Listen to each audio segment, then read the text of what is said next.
Why should we consider a senior living community? Are these different, or is it just another marketing gimmick to sell us real estate? Not every single person needs to invest, needs to buy a senior living home, but at the same time, there is a substantial population and it'll run into crores in times to come, which will need something which supports their old age and its limitations. So, how much do these homes typically cost? If you were out to buy, um, the lower end of the spectrum will come to you at about, let's say, 25, 30 lakhs, 50, 60 lakhs is more likely. But on the higher side, you could end up paying close to 3 crores or even more. If you were to rent it, you will still be paying about 25, 30,000, 40, 50,000 a month, going up to 1 lakh a month or even higher. It may be wiser to choose a tier 2, which is not very distant or not very difficult from your nearest tier 1. And that might just be a better choice. The first thing was the distance from the nearest healthcare facility. It could be an average size medical care facility, let's say a small hospital, which could be a 25, 30 bed hospital, but something of of usefulness. And the second parameter that we took was how far is the project located from the nearest transit point. Right, those are some very important points to consider if you're planning to buy, into a senior living community. Hello there. Our parents lived all their lives in the one home they bought. Why should we consider a senior living community?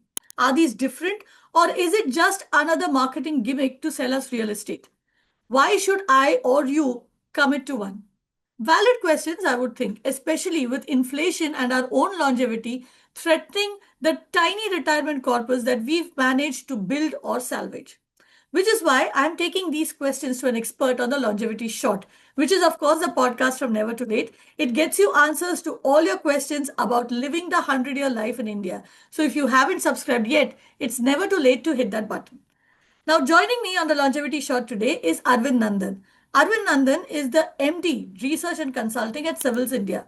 Now, Civils is a global property consultancy, and Arvind and his team have just released a report on the senior living market in India, and which is why we are speaking to him today.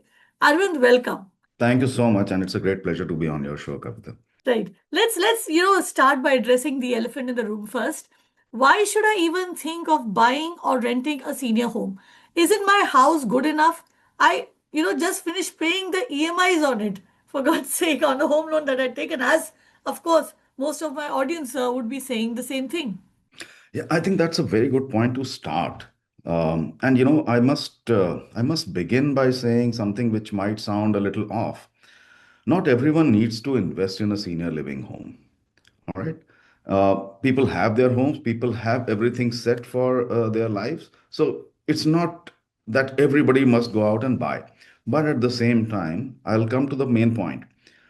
There is, and there is wonderful data available from the UN agencies that India's 65 plus age group has a large number of people who are either single or just two people, usually husband and wife. And this is, a very large number within the 65 plus age bracket.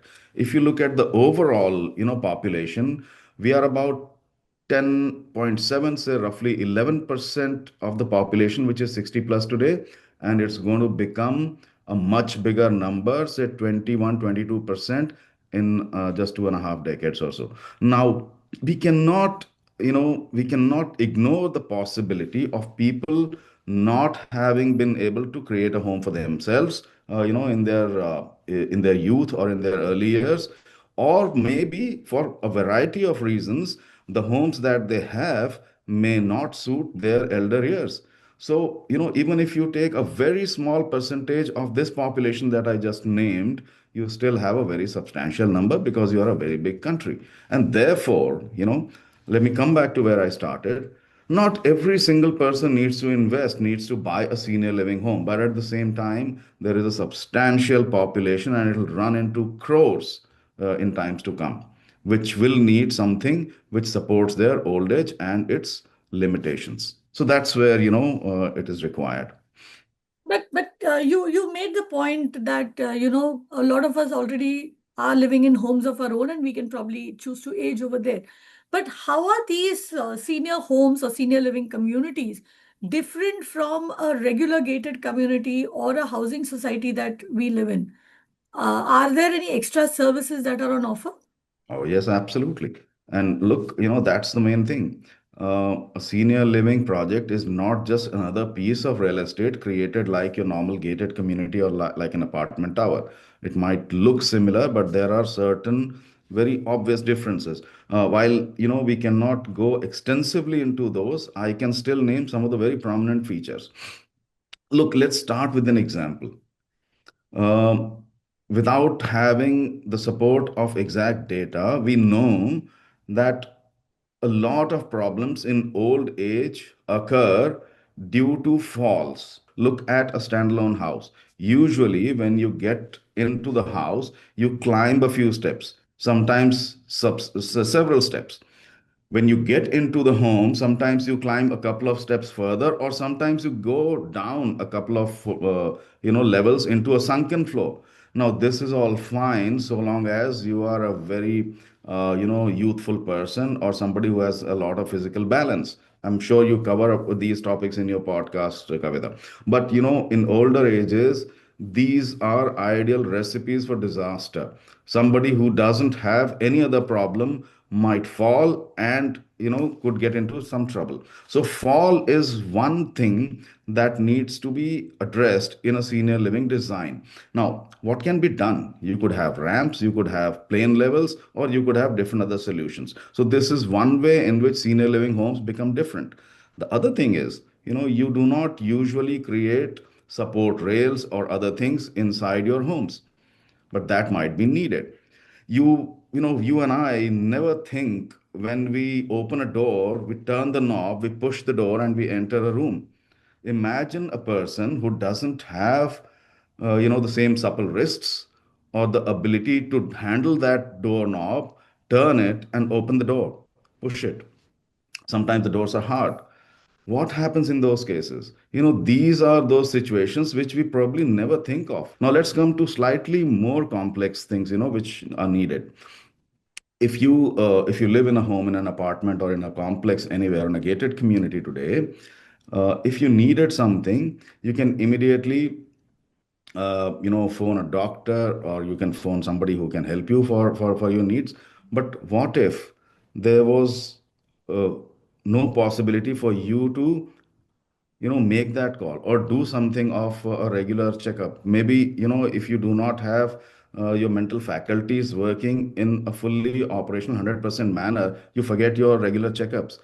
A senior living, good quality senior living home also needs to integrate people's profiles with their medical histories, with their medical requirement. So data integration, use of technology and advanced sciences of today's time is a very crucial part. What are the different kinds of products that are available in the senior home market right now in India? Yeah, yeah. And I mean, there are numerous ways to understand the difference, the different types or categories. But roughly, they are understood in four categories. And in India, we have all of those. The basic thing is called the independent living. It is where people who are generally physically, mentally quite fit, quite capable, they just want to live there so that they get that support for senior ages. So that is the basic form. Slightly more improved or slightly more supported form is called the assisted living, where people would get some amount of nursing care, some amount of support if they needed, and it is a notch above the independent living category. These are the two categories which are more or less meant for people who are generally physically, mentally capable. They need little bit of support or maybe no support. And then come the two categories which require much greater medical support or other kinds of support. So the third category can be called the nursing care, where people will need very regular medical interventions or some kind of a support in order to do their day-to-day activities, or to take care of themselves or their partners, etc. The fourth category, which is probably, the most advanced category and requires maximum amount of work in our society at least, could be called the continued care or retirement communities. So CCRC is the term that is used, but you can just use continued care, and it is for somebody who's going to require intensive care through the day, may have to be taken regularly to a medical facility, brought back, or could require any kind of complex medical intervention. Right.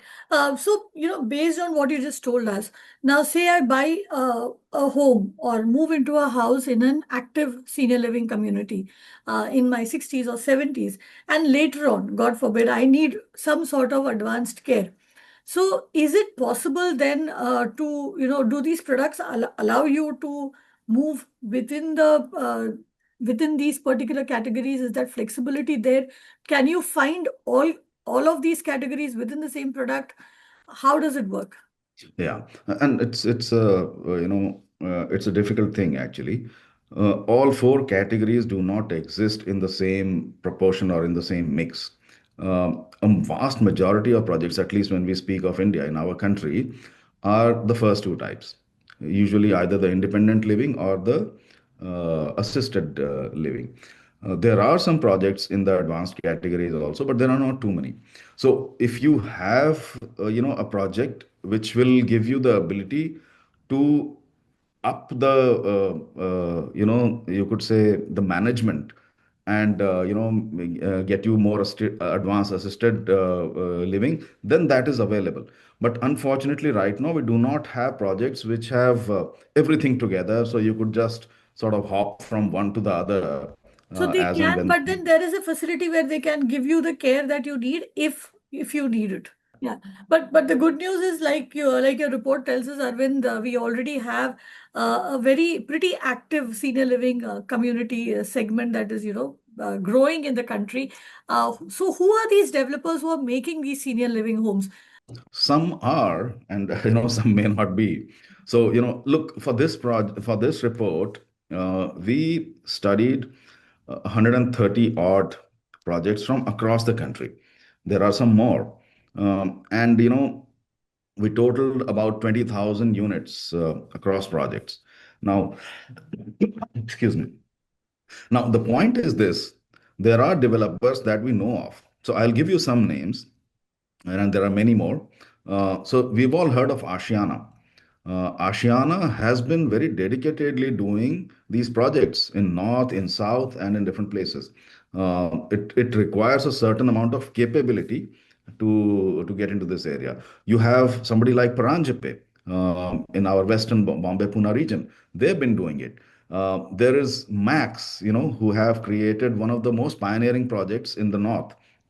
All right. So there are these, and then there is, serene communities, and then there are several others. I mean, if I were to just name them all, it's going to be a very long list. But I just gave you a few names to say that those that are known have already realized the potential as well as some responsibility to create this. By the way, the bigger names, the Tatas and the Godreges, they've all got interest in this area. And like I was saying, if you put the right kind of policy support in place, this sector is waiting to just, experience a big boom. There is so much there. And so you did mention some developers and some areas, but if we were to speak of cities specifically, where are these homes being built? I believe your report says the bulk of the supply is in the south. Yeah, and that's, so interesting and at the same time intriguing. Um, Look, of the projects that we have enumerated and studied in order to do this work, we saw about 68% of those to be in the southern parts of the country. And there are different cities, big and small. You have Bangalore, Chennai, Coimbatore, so many of them. And the rest is scattered in the west, north, a bit in the east and central India. Why is it so is a very interesting thing, and at the same time an unsolved mystery at this point in time. Look, probably the costing would have worked a little better in southern cities, I guess. That's, one of the guesses that we've taken. And unless this is researched in depth, it's very difficult to say why. So costing in real estate is a huge issue. Whether you do a mall, whether you do, a shop, a township or an independent apartment, land cost becomes one of the key things when you get into real estate development. Now, if you are going to get land at 40, 50 crores an acre or even higher, and then try to create an advanced real estate product on it, which is technically very sound and technologically enabled, it's going to become so expensive, and it's probably going to reach a range which is prohibitive in nature. So therefore, land costing has to be absolutely correct in order to make this project viable. There's one thing which I will add, Kavita, before we left this point.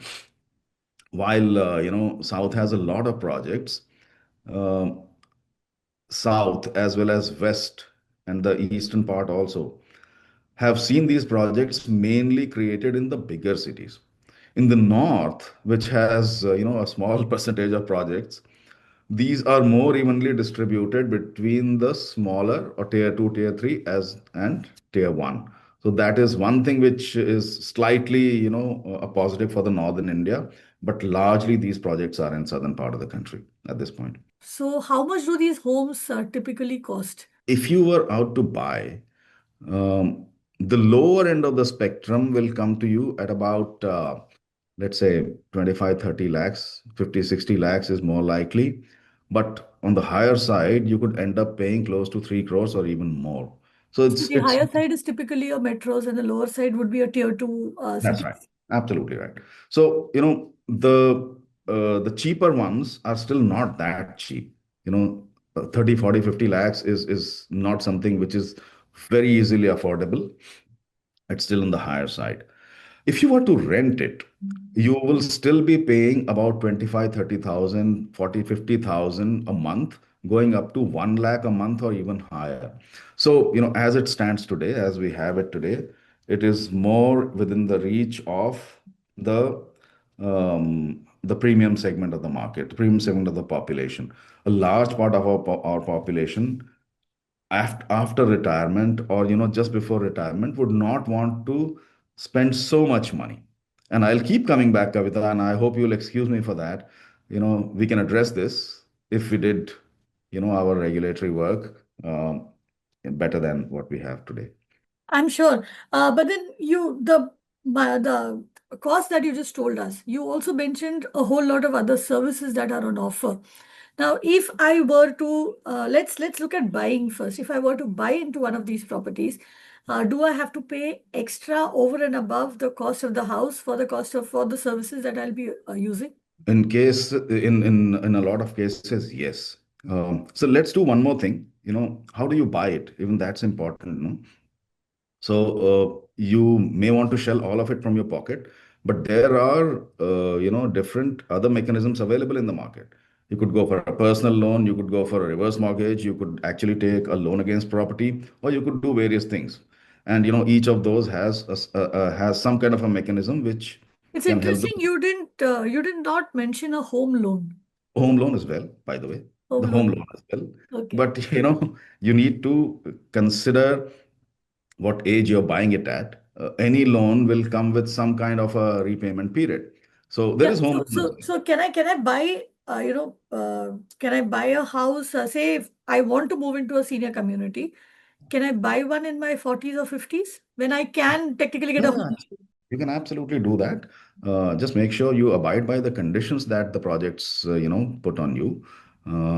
So the projects will usually want you to buy at any time, but then make sure that you're using it as per their norms. I mean, you don't go there and start living like a 25-year-old couple, and create some kind of a distortion, which they may not want. You can definitely buy. You can make an investment. So either home loans or personal loan, reverse mortgage, a loan against property, all of that is possible. The other important thing is, you know, once you go there, then you may need additional services, and that's, I think, the point that you raised. Uh, in a lot cases, because we mostly have independent and assisted living, which only offer a very limited amount of assistance, in those things you will have to spend extra, and sometimes that can be, a very basic expenditure like 6 to 8 thousand or 10,000 a month, if it is not too complicated. But if things are complicated, if you want to set up a kind of a medical facility at home, for yourself or for your partner, then it can become very expensive. It can become 20, 30,000 a month. If you wanted to set up a full oxygen cylinder and a mechanism at home, those things can become expensive. So as you climb up the ladder of complexity, the costing will increase. But yeah, you may have to pay extra in most cases because they do not come with all of this loaded into the pricing. Right. And what if you were to rent these homes? Now, again, I'm assuming that the rent will be pretty substantial. And if I am paying rent for the home, do I get the services as well, or do I have to pay extra for the services? No, no, no, you'll get the services so long as you have the ability to pay for those services if they are paid services. So you can rent it, you can own it. Once you are the user, once you are the consumer, through any means, you can avail of any facility that is available around there. Of course, if there is a price for that facility, you might have to pay the price. When I say you have to pay, I usually mean not just the user himself or herself. I mean, somebody on their behalf could be paying as well. But the point is this: you need to understand what comes within the package and what is outside of the package. Whether you're renting, whether you're buying, you need to be very clear about what may happen if you needed, let's say, an advanced ICU setup made inside your home.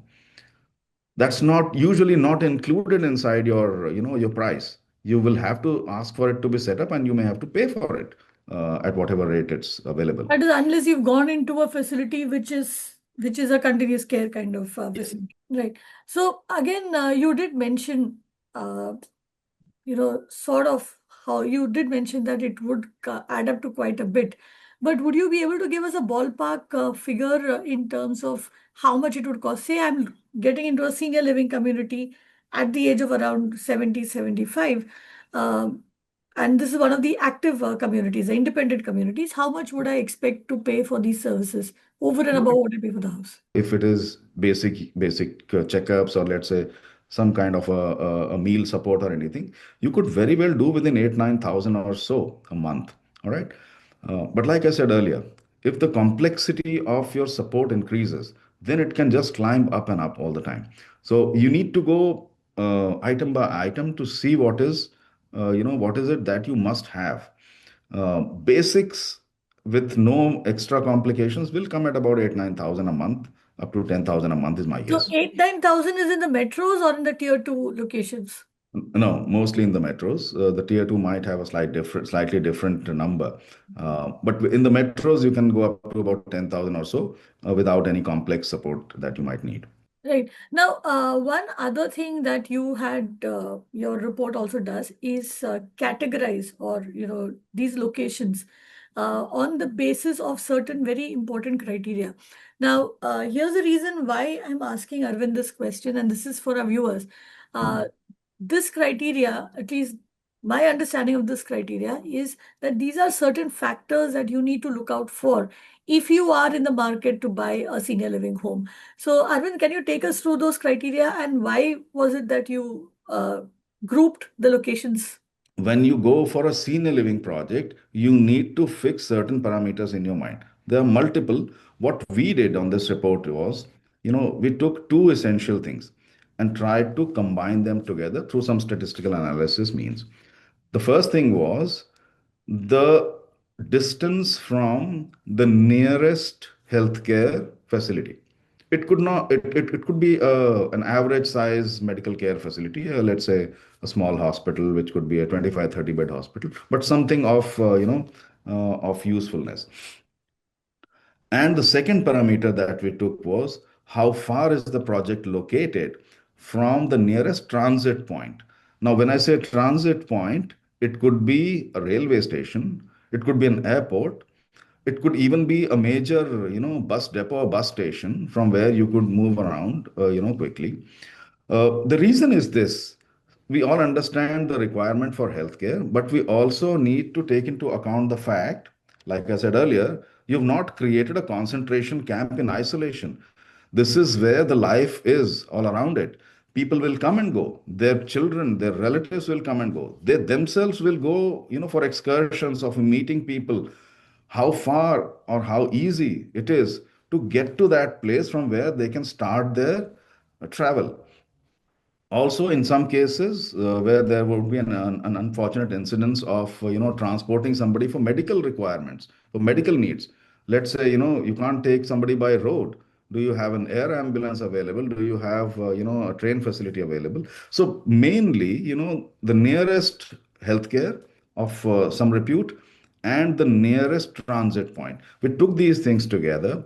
We put them, like I said, with a certain weighted average, and we then categorized all the locations that we had from across the country, and then we put them in clusters. We don't call anyone better than the other, but in some cases the clusters have a more manageable distance. 0 to 5 kilometers is one cluster, 5 to 10 kilometers is another cluster, 10 to 15, and so on. Yeah. So, which are these four top five cities you have identified on that base? Yeah, so I would say, cities like Coimbatore, cities like, I would say Pune, these are those cities. And if you go to north, even Dehradun, they usually become very viable Mm. because they have, easy travel times. If you come to the very large metros, Mumbai or Bangalore or even Delhi, your travel time sometimes can be prohibitively expensive and at the same time very difficult to manage. So it's very, very subjective to just say that a city would be suitable or not suitable. You got to look at your projects on a very generic basis. The tier 2 cities, which are relatively well developed but at the same time not so complex in terms of their traffic, are viable.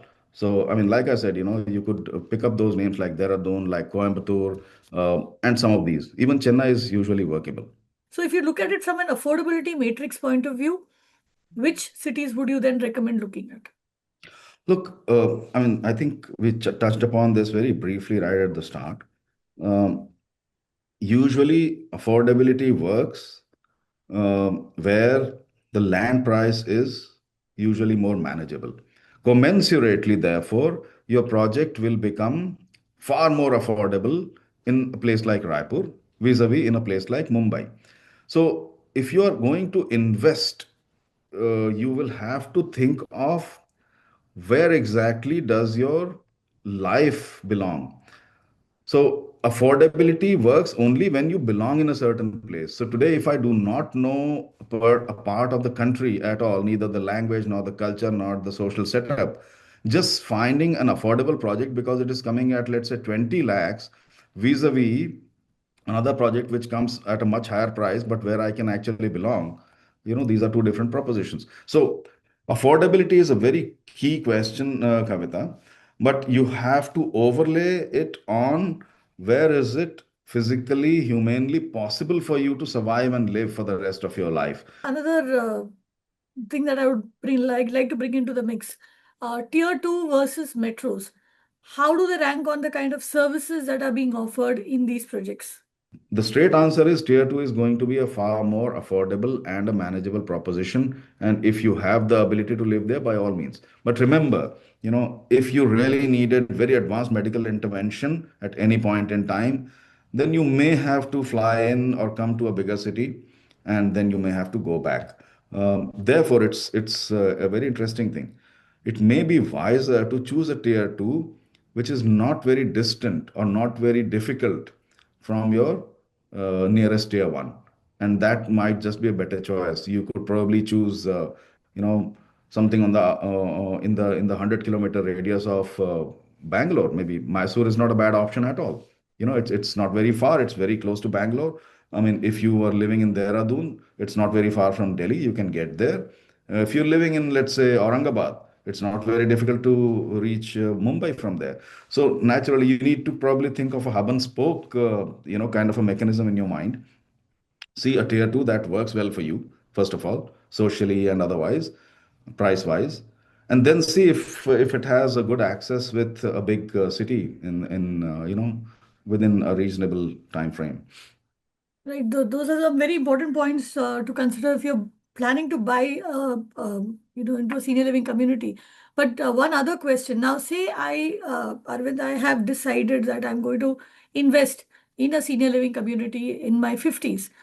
Uh, I may not choose to live in it till I'm, say, 75 or so. Can I rent it out till I need it? Can I expect any price appreciation for these properties if, say, I want to sell it at a later date? Yeah, yeah. So you could very well treat it as any other real estate investment that you do. Look, you don't have enough examples right now to say what's the rental yield you will get or what's the kind of returns you will make over a long period of time. We still are very early in this particular sector.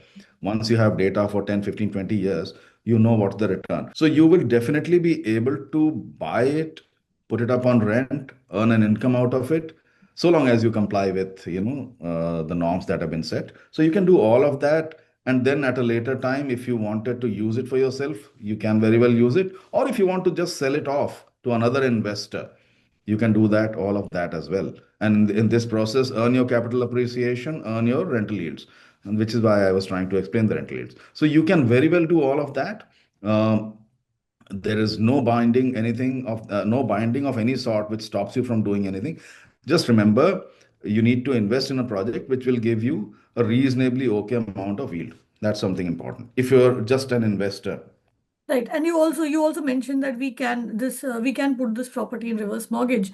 Right. Can I also gift it to my children if I want to do that?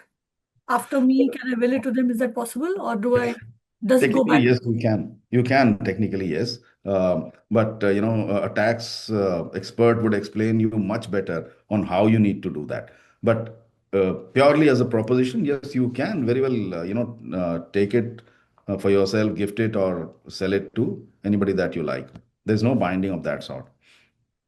Right. And one important thing, I mean, right at the beginning, you opened this conversation by saying that everybody need not buy a senior home. Uh, so say we choose not to buy a senior home and then we choose to age in place, which is, I guess, the technical term Yeah, that is used for that, which is, continue living in our own home like yeah. we are living now. Yeah. How does that work out? How does that compare from a price perspective and from a convenience perspective? So again, this is a very tricky question to sort of think of. One can very well age in place, and there are certain economies, certain countries, like in Japan, they are promoting, aging in place mechanism also. Obviously, you need to make changes in order to make your home or make your place, senior living compatible. Uh, Look, in your older ages, when you are living a retired life, perhaps, and you don't have a monthly stream of income, then sometimes these projects may become a little difficult to manage if you are going to be completely on your own without any savings or without somebody supporting you in that times. Because as times pass, the maintenance charges increase, the property tax increases, and all the outgoings will only increase. So unless you've already provided for it, or unless you have a mechanism in place, then it's going to become difficult, and that's a reality of life. But at the same time, like I was saying initially, and like you recognized, not everybody is going to move into a senior living project. People would have created their homes, their abodes, well in time, and they would want to live there. They may have other seniors around them, people of their own age group, who will be together. So why leave all of that and go and start living in an alien place? The only change you need to think of is how you make it more and more viable for yourself. Is your lift system capable of bringing up or taking down, those special needs that are required? I mean, I have seen in my own home, when we had to transport some very complex medical equipment up and down, and it was not easy for one of my parents. So, those things need to be factored in if you wanted to age in place. It's welcome, it's good, but please remember, your society, your building, your home must get enabled to do all of that, and do it well in time, like you would invest well in time. Do it in your early ages so that you don't have to face those challenges, in those ages where you are perhaps financially a little more strained. Right. And of course, I can't end this conversation without asking you, have you bought a senior home or are you planning to buy into a senior living community? The latter, actually. I'm looking to buy one. It'll be some time before I complete my search, and I hope there will be many more projects in times to come. Look, our our whole ecosystem has started to recognize this as a very essential need, and in times to come, there'll perhaps be many more projects. So yeah, I mean, I hope to be able to buy one of those well in time, and I hope you will do as well. And I think a good time to start that, Arvind, would be in our 40s or 50s. As early as you can. Yeah, 40 is a very good time because perhaps you have attained some financial stability by that time. You've got some visibility of your future. So 40 is a very good time. But yeah, if you can do it earlier, no harm. And 50 is also something which is possible. A lot of people are at their peak in 50s. They're probably looking to do even more than before. So 40s and 50s is perhaps the best time. And that is essentially what all of us need to be doing as well, whether we choose to buy or rent a home in a senior living community or whether we choose to age in place. We need to start thinking and planning for it right now in our 40s and in our 50s. Arvind, thank you very much for joining us and giving us an overview of the senior living options in India. Of course, as Arvind pointed out, it is not necessary that all of us buy a home in a senior living community. We can also choose to age in place, but of course, we need to prepare for it a little bit differently. And but that is a conversation for another time. So don't forget to subscribe to Never Too Late so you are in the loop for all the expert conversations that we have on preparing for the 100-year life in India. Thank you for watching.